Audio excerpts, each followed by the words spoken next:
Quite a bit. Okay. Well, there's a big theme that we're tracking, right? And Nimesh is going to talk about that, which is the chemical space. There have been some brokerage upgrades on some stocks, but the key question that we're asking is, what is the future trajectory of the chemical stocks? Nimesh, you have some details that you fished out for us? Well, Sonia, the key reason I'm putting this out is because most of the chemical companies' results are out, and the big question or the debate in the minds of the investor is the worst over for the chemical sector. So let me just go to the wall and put some data and explain as to why I'm saying this. So the big question that we're asking is the worst over for the chemical sector? Is the worst behind? Now, there has been few brokerage reports in the last few days where they've turned a bit bullish on the chemical sector. But if you look at the management commentary post Q4, most of the managements do believe and they have a mixed feedback, and they expect the recovery to be in the second half of FY25.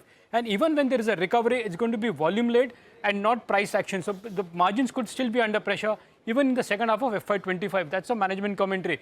But look at the chemical as a space.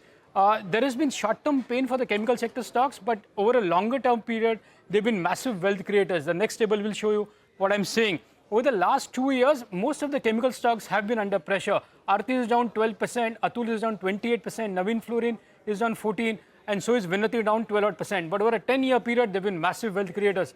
Same is with UPL.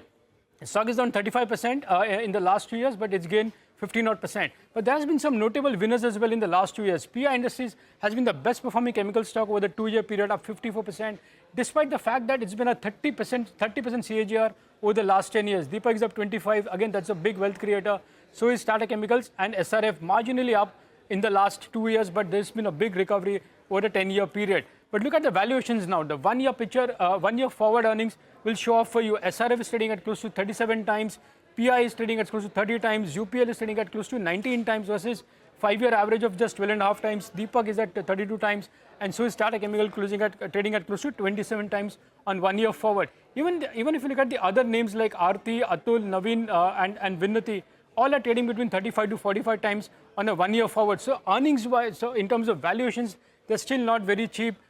Purely going by the valuations, looking to the 10-year averages. But as I said, some of the brokerages have turned positive on the chemical sector. UBS put out a note on the chemical sector. They say that the investors may be ignoring some strong niche positions and growth opportunities within the sector. They are seeing some modest volume recovery for many of these companies, and hence they initiated a buy report on PI Industries as well as on Navin Fluorine.